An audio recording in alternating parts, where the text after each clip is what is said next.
Donc, comme je l'ai dit dans une précédente vidéo, je suis assez partagé. À la fois, je cherche à expliquer des comportements par l'astrologie, et à la fois je me dis que finalement, c'est assez vain. Que si la personne ne connaît pas l'astrologie et n'est pas guidée par un astrologue, si elle n'est pas elle-même astrologue, en sorte, eh bien, l'astrologie ne peut pas donner toute son efficacité, toute son efficace. Voilà ce que je pense. Et seule une maîtrise complète de l'astrologie et de la bonne astrologie, de la bonne technique, du bon mode d'emploi, permettrait à l'astrologie de donner tout ce qu'elle a à donner. Alors, je reviens aussi sur la question du yin et du yang. Il y a des périodes qui sont la période yin où il faut se recharger. Se recharger, c'est-à-dire qu'on est un peu vidé, on s'est vidé par la période yang, et la période yin, on doit se recharger. Et donc on doit se refaire, se reconstituer, se restaurer. Et c'est ce qu'il faut faire. Alors maintenant, on peut ne pas le faire, mais c'est une erreur. Donc on peut ne pas prendre ses vacances au mois d'août, mais ça peut être aussi une erreur. Il ne faut pas croire que nous sommes, que le déterminisme astrologique agit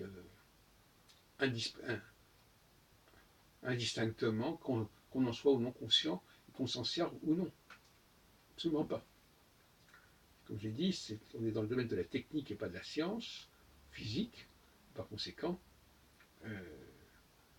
les objets et les outils n'existent que si on sait s'en servir. Un chien, par rapport à un outil, de manière générale, il ne saura pas à quoi ça sert. Après, on peut dire, ah ben l'outil ne marche pas. Ben si, il marche, mais si personne ne sait s'en servir, il est au chômage technique. Donc, il ne faut pas croire que de façon automatique, nous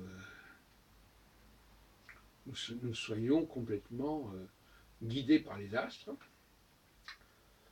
Si nous n'allons pas vers eux, si nous ne savons pas nous en servir, eh bien ça ne marche pas.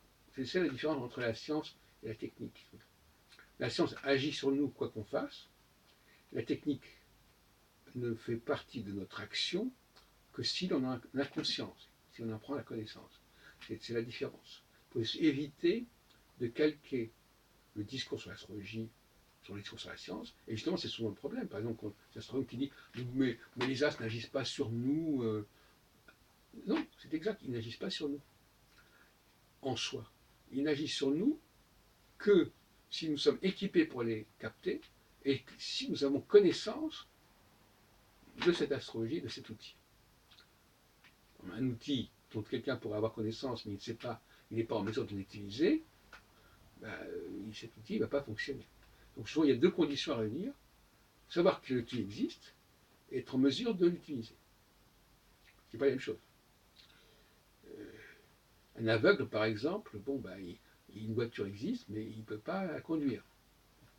Un manchot, une hache existe, mais il ne peut pas la manier, etc. Donc, il faut aussi. Donc, il y a un certain nombre de conditions de la part du récepteur, de la part de l'utilisateur, qui ne sont pas du tout du même ordre que celles qui président au processus naturel,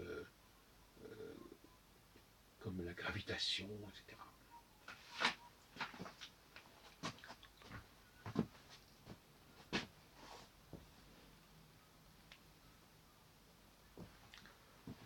Comme dit l'Ecclésiaste, il y a un temps pour chaque chose. Il y a un temps pour chaque chose, ça veut dire qu'il y a un temps pour se recharger, c'est la phase yang, yin, et un temps pour se décharger, pour transmettre, c'est la phase yang.